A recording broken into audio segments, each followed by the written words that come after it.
بسم الله الرحمن الرحيم الحمد لله رب العالمين والصلاة والسلام على نبينا محمد وعلى آله وصحبه أجمعين أما بعد الحديث 650 عن أبي أمامة الباهلي رضي الله عنه يقول سمعت رسول الله صلى الله عليه وسلم يقول في خطبته عام حجة الوداع إن الله قد أعطى كل ذي حق حقه فلا وصية لوارث رواه ابن ماجه والترمذي وأبو داود والحديث صحيح.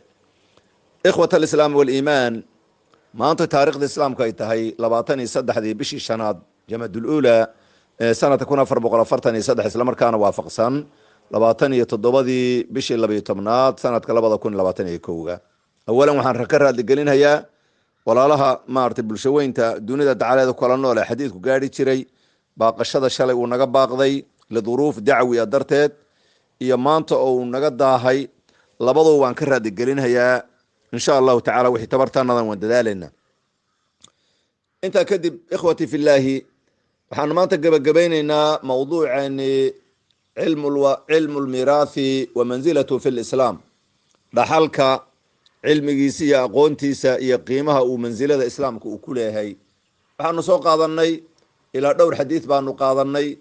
oo maaragtay ku saabsan afar xadiis meelahaasaan soo qaadanay kii shanaad weeyaan maanta halka idan maanta mawduucaas waa mawduuc ballaaran oo wax badan in la falanqeeyo u baahan oo Soomaalidu in badan oo kamida ay jahli badan kaga jirto amaligiisana aan lagu dhaqmin sida qaalibka ah ilaa in yaro Ilaahay u naxariistay mooyaan waa cilmi practicalkiisu wax badan uu maartay in lagu sameeyo u baahan oo u badan yahay oo fiican yahay si qofku u fahmo in practical in badan lagu sameeyo qaababka la soo dhaxlahayo iyo qaababka dhaxalka la isugu diidahay iyo hawlahaas oo dhan insha Allah ta'ala wixii Ilaahay naga karsiina maan ka iftiiminay inta markaan ka gudbay ikhwati fillah xadiidkan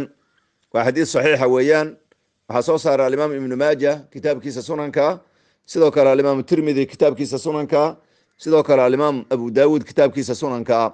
saadartay Sheikh Albani rahmatullahi alayhi waxa weeyaan uu saxiixinayaa saddexda meelood iyo qeyrkood uu ku saxiixinaya lafdigan haddaanu dooranay waa lafdi Ibn Majah weeyaan sunankiisa aanu ka dooranay raqamka Ibn Majah uu Sheikh Albani ku saxiixinaya waa 2713 sidoo kale waxa kale ku saxiixiyaa 2714 asoo min xadiisi Anas bin Malik ومن حديث أبو أمامة الباهلي ومن حديث أبي أمامة الباهلي sidoo kale Abu Dawud wuxuu ku saxiixinayaa raqamka xadiidka 2707 sidoo kale sunan Tirmidhi wuxuu ku saxiixinayaa raqamka xadiidka 2120 intaas oo dhan ba Sheikh Albani rahmatullahi alayhi xadiidka uu ku saxiixin xadiidku marka waa xadiis thaabit oo sugan way aqlabka xadiid ragaas oo dhan waxay ka wariyaan Abu Umama al-Bahili Suday ibn Ajlan saxaabigaasi ka wariyaan Anas bin Malikna asna uu wariyaa xadiidka macnihiisu muxuu yahay wuxuu leeyahay Abu Umama al-Bahili radiyallahu ta'ala anhu wardaaba wuxuu leeyahay nabigan ka maqlay khudbadii xajka uu soo xajiyay nabiga xajatul am xajatul wadaa waa sanadkii uu nabiga halka mar muu xajiyayba sanadkii sagaalaad ama tobnaad waxa tiraadiba uu nabigu soo xajiyay ayaa asagoo khudbaynaya khudbadiisi waxa kamid ahayd way farabadnayde in Allah alla qad a'da wasiyay kulli dhi haqqin haq mid u saaxiiba dhamaantii حقه حق سيوسي كل ذي حق حق مدو صاحب دمانتي حقه حق سيوسي فلا وصية دردارا ومسقنا لوارث مد واحد دحلها معناها حديثك وحوي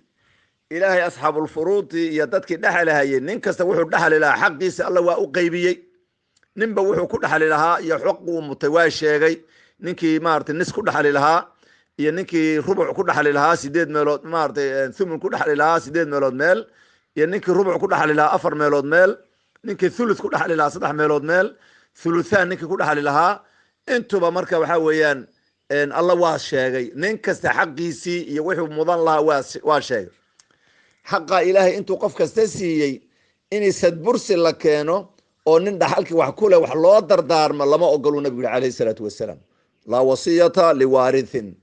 مثلا عرورتادي aad dhashay wiilal iyo gabdho ahaa oo intuba dhaxalkaada wax ku lahaayeen oo qaadan hayeen zawjadaadii aabaha hooyada caruurtaada dhashay wiilal iyo gabdho aba ayaa markaad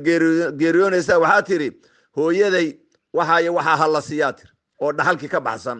aabahay waxa hal la siyaatir zawjadaadii baa tiri bahdii yareed waxay waxa hala siiyo, bahdii weyneed baa tiri waxay waxa hala siiyo, carruurtaada qaar ka mid a tiri waxay waxa hala siiyo. marka dhaxalkii bay leeyihiin, saa darteed lama ogolo inaad wax siisi lama ogolo. marka midda la diidan yahay waa midaas wey. laakiin adoo nool oo caafimaad qaba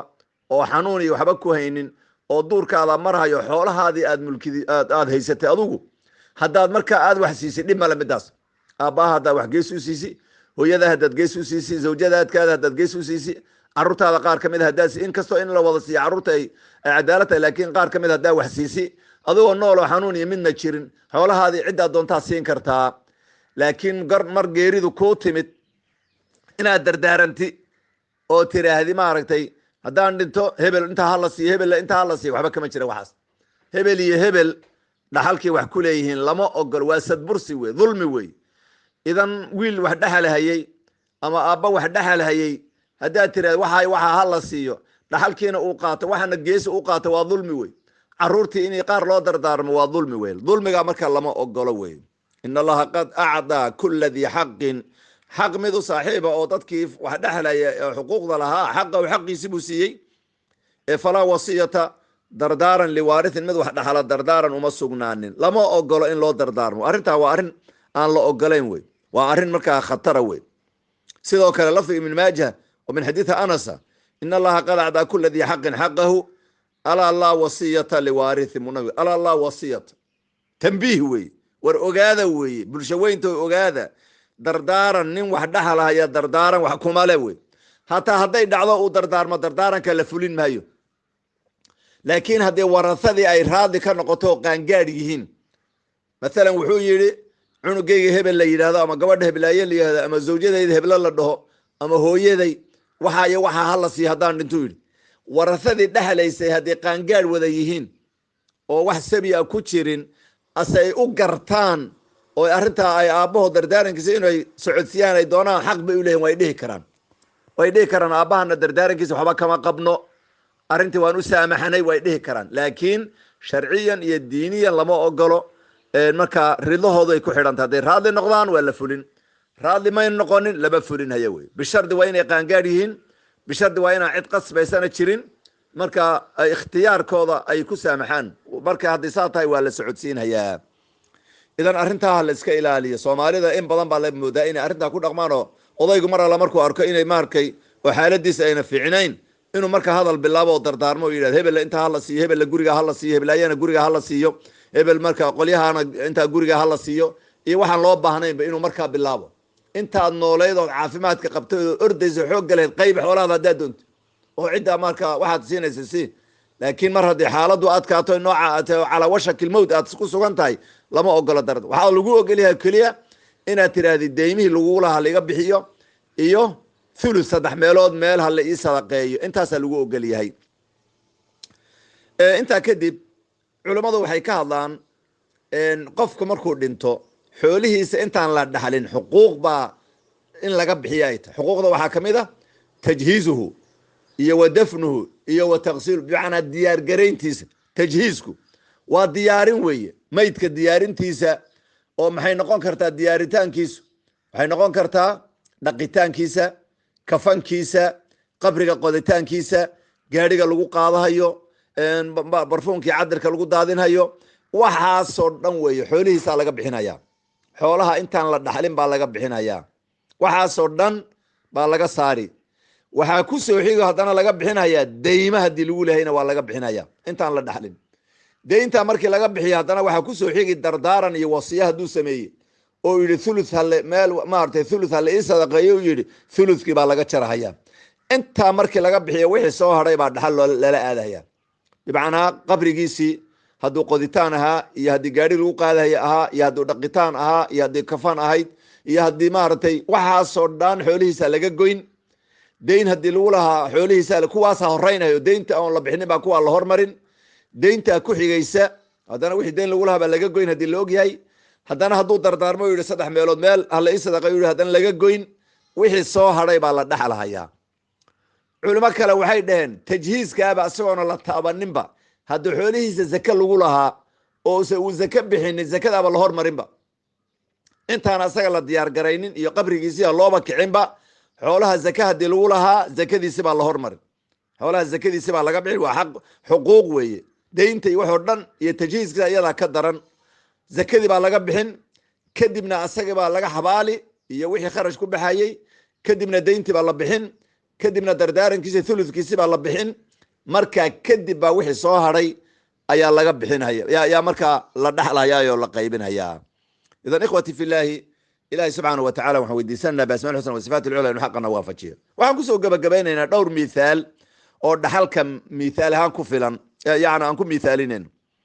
tusaale ahaan waxaa dhintay gabadh baa dhimatay hooyaa dhimatay waxay ka tagtay wiil ay dhashay iyo aabbaheed iyo zawjkeedii bay ka tagtay qaabkee wax u dhaxalahayaan saddex rag ay ka tagtay wiil ay dhashay iyo aabbaheed iyo zawjkeedii bay ka tagtay waxaa weeyaan zawjkeedu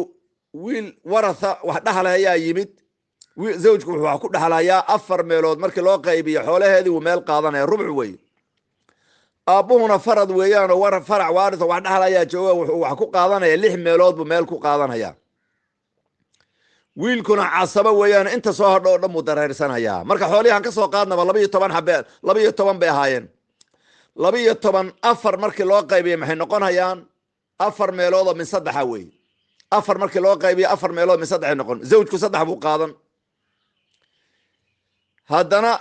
12 maxaa 6 imise lixaad baa ku jirta 2 lixaad oo la isku daray weeyaan 12 aabuhu labuu qaadanaya 6 2 iyo 3 markii la isku daro meeqa way waa 5 markii laga gooyo 12 maxaa soo hadhay 7 wiilka qaadanaya casaba wey wixii soo hadhay xooluhu qaadanaya maxaa yeelay aabbaha iyo zawjku waa asxaabul furuud farad ba wax ku dhaxlaa midna rubuc uu ku dhaxlay midna sudus wiilkana wixii soo hadhay oo dhan buu qaadanaya waxaa kaloo la yiraahdaa waa meesha kaliya ee 10 rag ee wax dhaxla haday isu yimaadaan saddexda ayagu marnaba aan dhacaynin wey waa inta kale way isxijaabhayaan laakiin wiil iyo aabbo iyo zawj saddexda haday isu yimaadaan waxa weeyaan saddexdu way dhaxlayaan mid kale xijaabhaya male taa waa mas'alo wey waxaa kaloo mas'alo kale imanaysa waxaa dhintay ama zawjaa dhimatay ama aabbaa dhintay waxa doontay qof baa dhintay wuxuu ka tegay 2 gabdhood oo asagu dhalay iyo gabadhay walaalo yihiin hooyii aabba wadaagaan buu ka tegay 2 gabdhood uu dhalay iyo walaashi hooyii aabba ay wadaagaan iyo walaashi xagga aabba ay wadaagaan intaas haween uu ka tegay 6 haweena ama 4 haweena yaani 2 uu dhalay iyo 2 isku hooyii isku aabba yihiin oo gabdha ah iyo hal gabadh oo xagga hooyada ay xagga aabbaha walaalo ka yihiin labadii gabdhood ee uu dhalay binta sulbiga ahaa 3 meelood meel ba wax ku laba ku dhaxlaan thuluthan ba wax ku qaadanayaan thuluthan ayay ku dhaxlahayaan dayib gabadhi shaqiiqada hayna wixii soo haray bay qaadanaysaa waa casaba wey gabadhi xagga oo shaqiiqada hooyada aabba wadaageen meydka tii xagga aabbaha iyo walaalaha ka ahayeen shaqiiqadii baa xijaabaysa waxa ma qaadanayso xooluhu imise noqonayaan markaa 3 baa laga soo qaadaya xoolihiisii ninkii dhintay ama hooyadii dhimatay xoolaheedii 3 bay ahaayeen 3 markii 3dii 2 kamida waxaa qaadanaya 2 gabdhood baa qaadanaya 3 markii 2 laga saaro maxaa soo hadhay hal xabaa soo hadhay halkaana gabadhii hooyadii aabba wadaageen baa qaadanaysa ukhtan li ab mid xagga aabbaha walaalkeen waa maxjuuba waxba ma helaysa iyadu markaa waa la xijaabayo hooyadii aabba gabadhii walaasheed wadaagayeen baa xijaabtay taas xagga u tuurtay mas'ale kale oo saddexaad zawj baa dhintay ama hooyaa dhimatay waxay ka tagtay gabadhay dhashay iyo walaasheed walaasha ama xag aabbaha ahaato ama hooyii aabbaha wadaageenba gabadhay dhashay ama haddaad doonto nin ka dhigba gabadhuu dhalay iyo walaasha ama hooyii aabbaha wadaageen ama hooyadii ama aabbaha wadaageen labadaasuu ka tegey idan xoolihii gabadhaas nis bay qaadanaysaa walaashana inta soo hadhay bay qaadanaysaa idan xoolihii labaa loo qaybin nis gabadha qaadan niska kale soo hadhayna waxaa qaadanaysa walaashii xagga aabbaha ay walaala ka ahayeen baa qaadanaysa marka intaana waxaan isleeyahay saddexdaa mithaalla waa amthilooyinka ee maaragtay ku saabsan waxa la yidhaahdo dhaxalkii iyo maarka mithaalihiisii aad bay u fara badan yihin wax lasoo koobi kara ma intaas tusaale ahaan ayaanu maaragtay kaga kaaftoomaynaa ilahi subxaana wa tacala waxaan weydiisanaynaa biasmaa alxusna wa sifaati alculaa inuu xaqana tusano una irsaaqa xaqa raacitaankiisa hal mar baan lafdiga xadiidka akrinaya الحديث 650 عن أبي أمامة الباهلي رضي الله عنه يقول: سمعت رسول الله صلى الله عليه وسلم يقول في خطبته عام حجة الوداع: إن الله قد أعطى كل ذي حق حقه فلا وصية لوارث. رواه ابن ماجه والترمذي وأبو داود والحديث صحيح. هذا وصلى الله على نبينا محمد وعلى آله وصحبه أجمعين، والسلام عليكم ورحمة الله وبركاته.